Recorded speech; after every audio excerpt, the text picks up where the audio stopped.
ሰላም ሰላም ውድ ተማሪዎቻችን፣ ይህ ለርንቢ ነው። በዚህ ኤዱኬሽን ቻናል ላይ የተለያዩ ትምህርት ይሰጣሉ። ይህንን ላይክ እና ሼር ሰብስክራይብ በማድረግ እነዚህ ትምህርቶችን መከታተል ትችላላችሁ። ወደፊት ለሚሰሩ ቪዲዮዎች ማበረታታት ይሆናል ማለት ነው። ሌሰን 2 ላይ ባለፈው ካቆምንበት ከሌሰን 1 እርሰን ወደ ሌሰን 2 ነው የገባነው ማለት ነው። እባካችሁ ተማሪዎች ላይክ ሼር ሰብስክራይብ ማድረጉን እንዳትረሱ። ብዙ ቪዲዮዎችን እንድንሰራ ታበረታቱናላችሁ ማለት ነው። ሲቲዝንሺፕ የአስረኛ ክፍል ተማሪዎች በአዲሱ ኒው ካሪኩለም 5.2 ታይፕስ ኦፍ ፌዴራሊዝም ላይ ነው ያቆምነው ማለት ነው። ወደ ፌዴራሊዝም እንቀጥል። ፌዴራል ሲስተም are usually known for dividing power between the federal government and the states. However, laws that made by the state or the regions usually apply to the respective regions, whereas a law by federal legislatures apply to the all states. አሁን እዚህ ጋር ለማለት የተፈለገው ነገር የስልጣን ክፍፍል አለ። ይህ ግልጽ የሆነ ነገር ነው በፌዴሬሽን ሲስተም።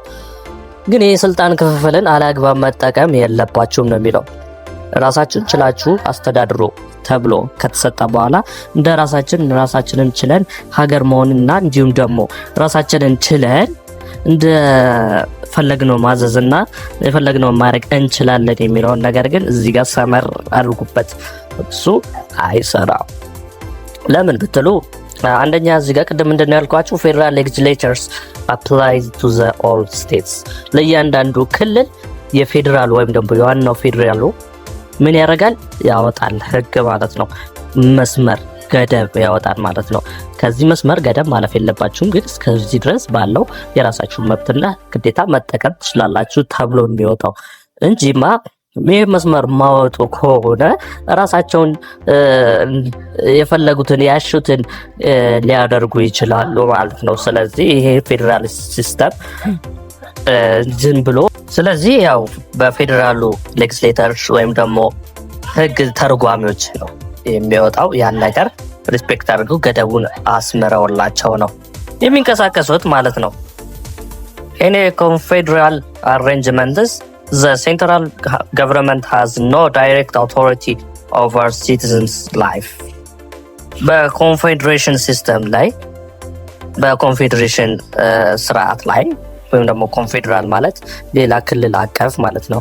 ክልል አቀፍ የሆነ ስርዓት ማለት ነው። በህዝቡ ላይ ቀጥታ የሆነ ወይም ደግሞ ቀጥተኛ የሆነ መብቶችን ህጎችን የማውጣት እንትን የለውም የፌዴራል ሲስተም። ግን ገደቦችንና መስመር ማለፍ የሌለበትን የክልሉ መስመር ማለፍ የሌለበትን ነገር ግን አስምሮ ያስቀምጣል።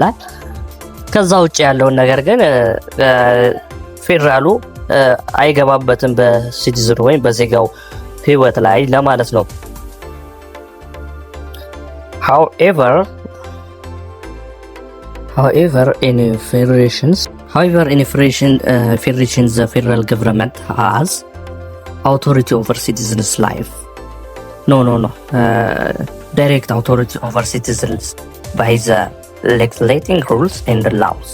This issue is how federal government executes their laws across the territory of their country or state. የፌዴራል ዋናው መስሪያ ቤት ቀጥታ የክልሎችን ህዝብ ላይ ቆጣጣር ይችላል። ግን በሌጅስሌሽን ሲስተም ላይ ግን ቀጥታ ኢንቮልቭመንት አለው። የነገርኳችሁ ከቅድም ጀምሮ መለየት አለባችሁ። በቃ በምን መንገድ ነው ህዝቡ ሊቆጣጠር የሚችለው ካላችሁ በሌጅስሌቲንግ ሩልስ አያያችሁ ነው። ሌጅስሌቲንግ ሩልስ ኮንፌዴራልስ በህዝቡን ታዲያ በምን አይቆጣጠረውም ካላችሁ is not direct authority ማለት ምንድነው? መግዛት። ስለዚህ ያው በህዝቡን አውቶራይዝድ በማድረግ ደረጃ በስልጣን ክፍፍል ደረጃ ማለት ነው። ያው እንግዲህ ያው ለክልሉ ነው የተሰጠው ማለት ነው። ያ ስቴትስ ወይም ደግሞ ሪጅን ለክልሉ ነው የተሰጠው ማለት ነው። ፌዴራል ሲስተም ደግሞ የራሱን ይጠብቃል ማለት ነው። ግን በክልሉ ምንም ኢንቮልቭመንት የለውም ማለት አይቻልም። ያ ማለት በሌጅስሌቲቭ ሲስተም ፓወር ላይ ሩል እና ላው ምን ያደርጋል ኦቨር ሲቲዝንስ ወይም ደግሞ ዳይሬክት አውቶራይዝድ ማድረግ ይችላል ማለት ነው። አለበለዚያማ ክልሉ እንደፈለገው እንዳሻው እንዲሆን ፈቀደለት ማለት ነው። ሶ ይሄ ፌዴሬሽን አንዱ ለየት ያለ ባህሪው ነው። በደንብ እንድትለዩ ያስፈልጋል ማለት ነው። ሌላ እዚች ጋር enforcement and the coordination of such laws throughout the territory is essential aspects of building one political and economic community based on how federal government execute their law across their whole territory or states. Federation can be classified as dual federalism and cooperative federalism. ስለዚህ ሁለት አይነት ፌዴራሊዝም አለ ማለት ነው። ዱዋል ፌዴራሊዝም ይባላል፣ እንዲሁም ደግሞ ኮኦፕሬቲቭ ፌዴራሊዝም። ለምንድን ነው እንደዚህ የተከፋፈሉት ካላችሁኝ፣ ፌዴራሊዝሙ አንደኛ በኤክስኪዩቲንግ ወይም ደግሞ በህግ አሰጣጥ ወይም ደግሞ ህግ አውጮች አልኩኝ፣ ህግ ኤክስኪዩት ሊያደርጉ የሚችሉ ሰዎች አሉ፣ ኤክስኪዩቲቭ ብለን የምንጠራቸው በእነሱና በህጉ እንዲሁም ደግሞ በሆል ቴሪቶሪ በምን ስርዓት ነው ካላችሁኝ፣ በሀውቱ ፌደራል ገቨርንመንት ኤክስኪዩት ዜር ላው ኤክስኪዩት እንዴት ማድረግ ይችላል፣ እንዴት ሊተገብረው ይችላል፣ እንዴት ሊያወጣው እንዲሁም ደግሞ እንዴት የፈጽመው ይችላል በሚለው ነው። በዛ ምክንያት ነው ዱዋል እና ኮኦፕሬቲቭ ፌዴራሊዝም ተብሎ የተከፋፈለው። So dual federalism is a system that clearly divides government's authority between state and national governments. Many refers to dual federalism as a layer cake federalism. Speaking informally, state governments will have their own powers, whereas the central government could not intervene in the other way around us. Well, earlier states government is controlling almost all aspects of individual citizens, and whereas the national government had authority over the internal improvements, international relation and the regulation of those relations, determining commercial aspects between the states. ከስሙ እንደምትረዱት ዱዋል ፌዴሬሽን ወይም ፌዴራሊዝም እንደምትባለው ከስሙ እንደምትረዱት ሁለቱ ክልሎችና እንዲሁም ደግሞ ፌዴራሉ ሲስተም አለ።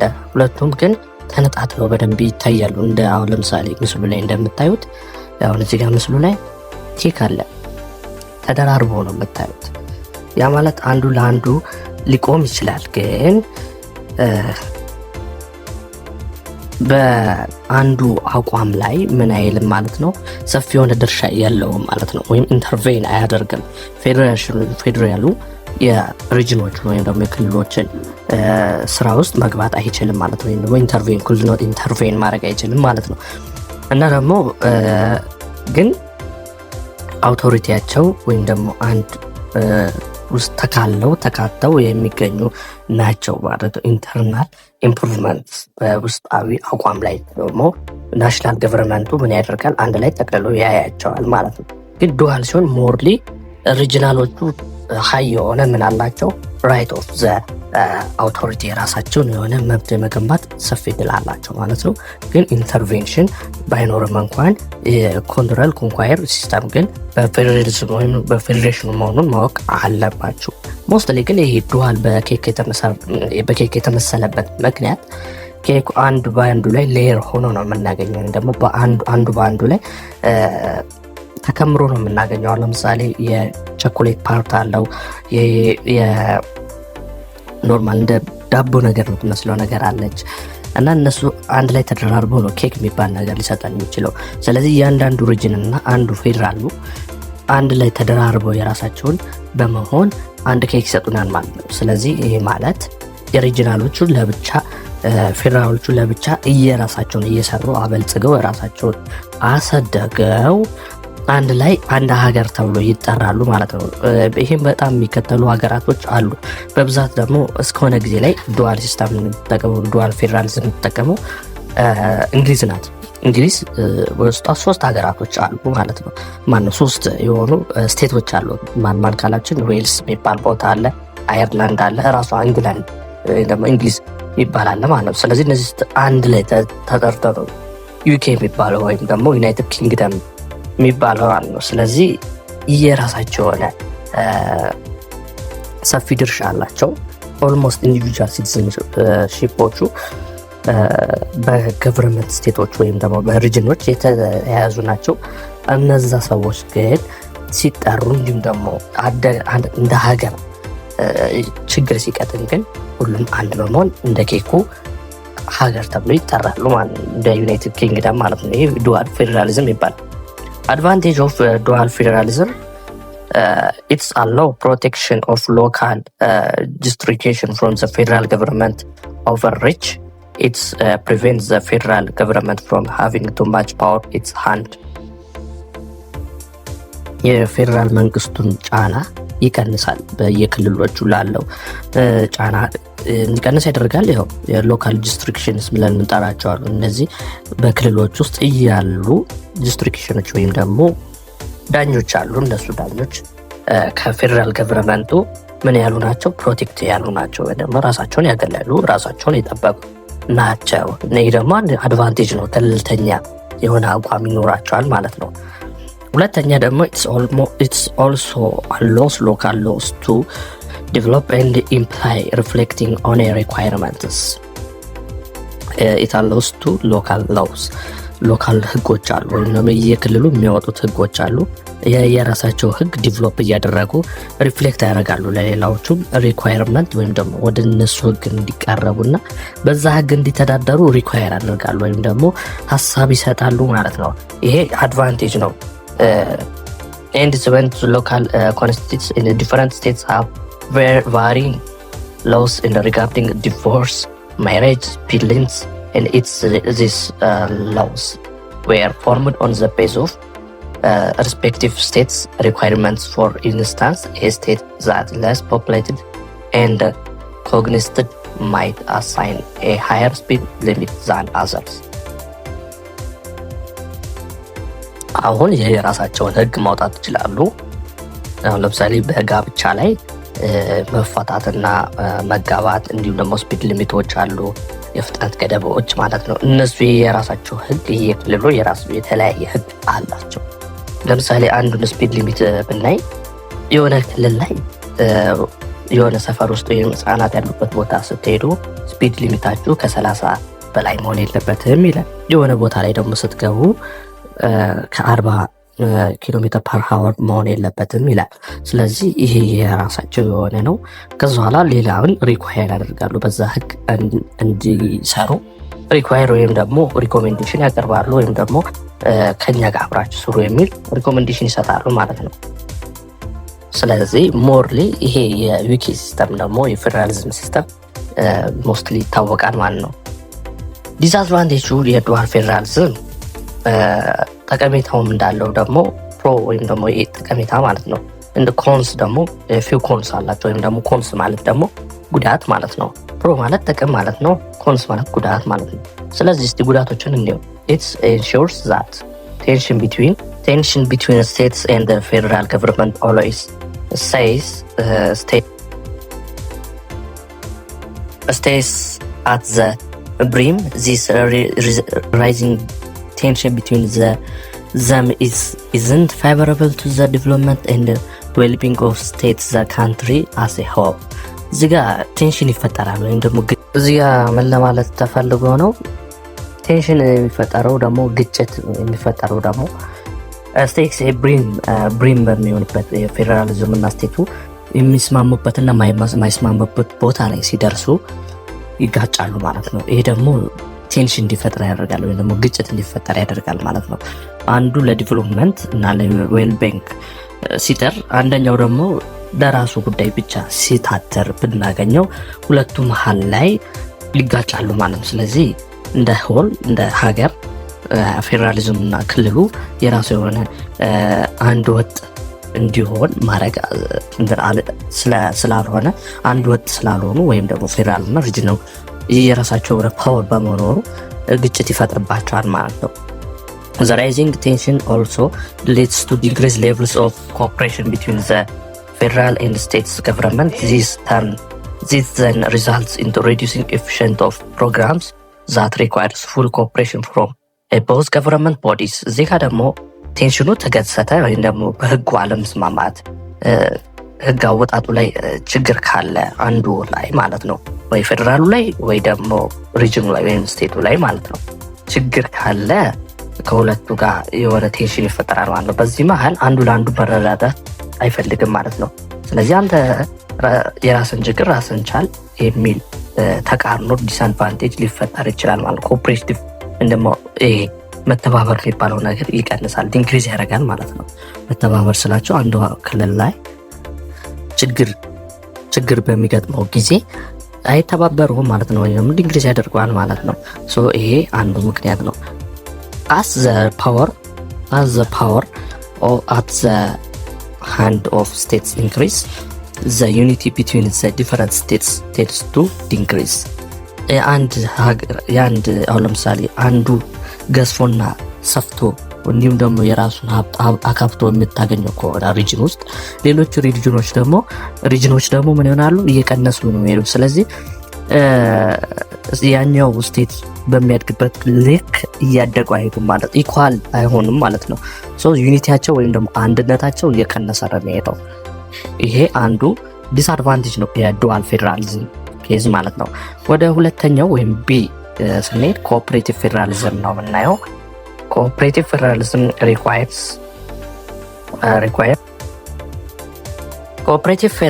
requires state and national governments to share a power and collaborate on overlapping functions. Cooperative federalism is a federalism government giving tax revenue to the states in order to fund interstate highways, and the states are allowed to govern the construction and maintenance process in accordance with a goal set by national government. ኮኦፕሬቲቭ ከሰሞኑ እንደምትረዱት ተባብረው የሚሰሩ ማለት ነው። አንዱ ችግር ሲደርስበት በደንብ በሰፊው ሃይሊ የሚረዳዱ ማለት ነው። ስለዚህ ይሄ ኮኦፕሬቲቭ ፌዴራሊዝም ይባላል ማለት ነው። ዱዋል ግን ራሳቸውን እንደ ግዛት አድርገው እንዲሁም ደግሞ እንደ ሀገር ደግሞ ራሳቸውንም የቻሉ ናቸው ማለት ነው። ግን እንደ ራሳቸውን ሀገር የቻሉ ስላቸው አንድ ሀገር ውስጥ ናቸው፣ ግን ራሳቸውን በክልል መሰረት ራሳቸውን መደገፍ እና ህግ የሚያወጣት የሚችሉ ናቸው። እዚህ ጋር ግን ኮኦፕሬቲቭ ላይ ግን ይረዳዳሉ። ፌዴራሊዝም ላይ ፌዴራሉ ከክልሎች ጋር እየተረዳዳ የሚያወጣው ህግና ግዴታዎች አሉ ማለት ነው። ስለዚህ ኦቨርላፒንግ ማለት አንዱ በአንዱ ላይ ምን ማለት አለበት? ፋንክሽን ማድረግ አለበት፣ ኮላቦሬት ማድረግ አለበት፣ መተባበር፣ መስራት፣ ማገዝ፣ ህግ ማውጣት እንዲሁም ደግሞ ሼር ፓወር ህግ ምን ማድረግ ነው ወይም ደግሞ ስልጣንን ሼር ማድረግ ይኖርባቸዋል ማለት ነው። ስለዚህ አሁን ለምሳሌ ታክስ ሬቬኒው ያወጣል። ታክስ አንድ ፌዴራል መንግስት ታክስ ያወጣ ያንን ያወጣውን ታክስ ቀጥታ ይገነባበታል። መንገዶች፣ ሃይዌይ፣ ሬልዌይ ብዙ ነገሮች ይገነባበታል። ያ የሚገነባበትን ቦታ ከፌዴራሊዝሙ ወዴት ማውጣት ይችላል ማለት ነው? ወደ ሪጂናሎች ሄዶ ያሰራል ማለት ነው። ሜንቴናንስ ይሰጣል ወይም ደግሞ ኮንስትራክሽን ይጠግናል ማለት ነው። ኮኦፕሬቲቭ ፌዴራሊዝም ኦልሶ ናውን አስ ማርብል ኬክ ፌዴራሊዝም ይባላል። This is that concept of federalism in which federal, state and local government interact cooperatively and collectively to solve the common problems rather than making policies separately but more or less equality ወይም ደግሞ ኢኳል ናቸው። ብዙም ባይሆንም ወይም ደግሞ በትንሹም ባይሆንም ክልሎቹ እኩል ናቸው ለማለት ነው። ስለዚህ እዚህ ጋር ኮንሴፕቱን ልታውቁ የሚገባው እዚህ ጋር ማርብል ኬክ የተደባለቀ ኬክ ማለት ነው። አሁን ለምሳሌ አንድ ኬክ ውስጥ አንድ ብዙ ነገር ተደባልቆ የምናገኘው ኬክ አለ። አሁን ለምሳሌ እዚህ ጋር እንደምናየው ማለት ነው። ይህ ኬክ አንዱ ታች አንዱ ላይ ሆኖ አይደለም የምናገኘው። የሆነ ቦታ ላይ አንዱ ታች እናገኘዋለን፣ የሆነ ቦታ ላይ ደግሞ አንዱ ላይ ልታገኙት ትችላላችሁ። ይህ ማለት የተደበላለቀ ነው ሲላችሁ ኬኩ ወይም ደግሞ ማርብል ኬክ ወይም የማርብል ሲባል በዛት የምታወቅ መበረዱ ስታዩት ውስጡ የሆነ ሁሉም የሆነ የተደበላለቀ የሆነ ኢሜጅ ያለው ኬኩ እና ሁሉም እኩል ናቸው ለማለት ነው። ሁሉም ይረዳዳሉ፣ ሁሉም ኮኦፕሬት ናቸው። ውስጡ አንድ ላይ ተደባልቀው ነው አንድ ማርብል ኬክ መስጠት የሚችሉት ማለት ነው። ሶ እንደ ዛኛው እንደ ድዶዋሉ ደግሞ ምን አይደለም አንዱ በአንዱ ላይ ተረባርቦ ወይም ደግሞ ለብቻው ራሱን ችሎ ከዛ በኋላ እንደ አንድ ሀገር ሆኖ የሚጠሩበት ሲስተም አይደለም። ግን ኮኦርዲኔት ወይም ኮኦፕሬቲቭ ፌዴራሊዝምን የሚከተሉ ናቸው እነዚህ ማለት ነው። እና ችግራቸውን ፖሊሲያቸውን አንድ ላይ በመሆን ነው የሚወስኑት ማለት ነው። the advantage of cooperative federalism: national and the state governments work together to provide service in efficiently manner። ጠቀሜታው ምንድነው ካላችሁ ሀገራዊና መንግስታዊ እንዲሁም ደግሞ ክልላዊ የሆኑ ችግሮችን አንድ ላይ ሰርቪስ መስጠት ይችላሉ። ለዛ ይጠቅማቸዋል። ሌላ it's provide a more practical approach to intergovernmental relation as a more complex problems arose that could not address at only one level of government። አንድ ክልል ውስጥ ችግር በሚፈጠርበት ጊዜ ኮምፕሌክስ የሆነ ችግር ወይም ደግሞ ውስብስብ የሆነ ችግር በሚፈጠርበት ጊዜ ያንን ችግር ለማስወገድና አራውዝ ለማድረግ ለመቀነስ ምን ያደርጋሉ? ከዛው ካሉ ክልሎችና ሀገረ መንግስቱ ጋር ኢንተር ገቨርንመንታል ሪሌሽን በማድረግ ችግሩን ይፈቱታል። ሞር ፕራክቲካሊ የሚጠቅማቸው ለዚህ ነው። both the state and the federal government held their own state of power and responsibilities. This gives the people a sense of participation in their government, and it's also prevented either the state or the government from gaining excessive amount of the power. ስለዚህ ኢኳሊቲ ከሞላ ጎደል ይታይበታል። ስለዚህ ይሄ እኩል መኖሩ ደግሞ እኩልታ መሆኑ ደግሞ በፌዴራሊዝም በሪጅኑ ወይም ደግሞ በክልሉ ምንድነው ሄልድ የሚያደርገው ፓወር ወይም ደግሞ ስልጣን ኤክሰሲቭሊ ምን እንዳደረገው ይጠቅመናል ማለት ነው። ኤክሰሲቭ ወይም ደግሞ በኃይል ወይም ስልጣንን ያለ አግባብ እንዳንጠቀመው ያደርገናል። ሁሉም የራሳቸው የሆነ ስልጣን ስለሚኖራቸው ወይም ደግሞ ጌን ያገኛሉ ማለት ነው። ከዛ ጌን ያገኛሉ ወይም ደግሞ ስልጣንን ያገኛሉ። ስለዚህ ስልጣን አይበዘበዝም የሚል አቋም አለው። ሌላ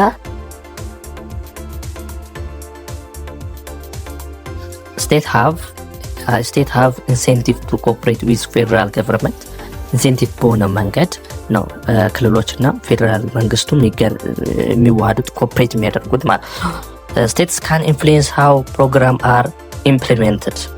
ክልሎች እንዴት ነው ያንን ፕሮግራም ወይም ደግሞ መርሃ ግብሩን መተግበር እንዳለባቸው የሚያሳያቸው ኢንፍሉዌንስ ያደርግላቸዋል ወይም ተጽዕኖ ያሳያቸዋል ማለት ነው። ይሄ አድቫንቴጅ ነው ኮኦፕሬቲቭ ፌዴራሊዝም።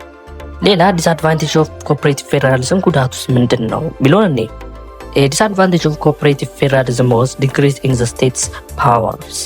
Instead of them being on their own, the federal government may intervene in the policies once reserved to the states. እንደ ዱዋሎች ወይም ደግሞ ዱዋል ፌዴራሊዝም ክልሎች የራሳቸውን ነገር መስራት ይችላሉ። እዚያ ኮኦፕሬቲቭ ግን ክልሎች የራሳቸውን ነገር መስራት አይችሉም፣ ግን ክልል ሆነው ተቀምጠዋል። ስልጣኑን ሼር ያደርጋሉ። አንዱ ችግር በሚፈጠርበት ጊዜ፣ አንዱ ህግ ማውጣት በሚፈልግበት ጊዜ ሌሎች ክልሎች ምን ማለት አለባቸው? መስማማትና ሌሎች ክልሎች ደግሞ ምን ማለት አለባቸው? ከዛ ሀሳብ ጋር መስማማት ይኖርባቸዋል። በቃ ይሄ ግዴታ ነው። ዱዋል ላይ ግን ተስማማም አልተስማማም ግን የፌዴራሉን ሲስተም ፌዴራሉ የሚያወጣው ሌጅስሌቸር ሲስተም አለ ወይ ደግሞ ህግ አተረጓጎም አለ። እሱን ካልጣሱና መስመር ገደብ አለ። ከዛ እስካላለፉ ድረስ የፈለጉትን ነገር መብትና ህግ ማውጣት ይችላሉ ነው የሚለው የዱዋል ላይ ማለት ነው። እዚህ ላይ ግን ዲስአድቫንቴጅ ሆነው የምናገኘው ክልሎች ሙሉ ለሙሉ ፉሊ ራሳቸውን ምን አይሄዱ ማለት ነው ቢልድ አፕ ማድረግ አይችሉም። ስለዚህ ይሄ ነው ዲስአድቫንቴጁ ማለት ነው። ኮኦፕሬት ሲሆን ሁሉም ክልሎች በአንድ ክልል ላይ የመወሰን መብት አላቸው። ግን ዱዋል ሲሆን ግን ሁሉም ክልሎች በአንድ ክልል ላይ መወሰን አይችሉም። ግን ፌዴራሉ ምን ያስቀመጠለት ህግ አለ፣ ገደብ አለ፣ መስመር አለ ማለት ነው። በሁለቱም በኩል አድቫንቴጅ አለ፣ ዲስአድቫንቴጅም አለ ማለት ነው። ሞር ስፔሲፊካሊ ይህን ያህል ካልኩኝ ይበቃቸዋል ስለ ዱዋልና ስለ ኮኦፕሬቲቭ ፌዴራሊዝም ማለት ነው። ሌሰን 3 ዘ ኪ ፊቸርስ ኦፍ ፌዴራሊዝም ባህሪዎቹ ምን ይመስላሉ የሚለው በቀጣይ ፓርት 3 እንገናኛለን።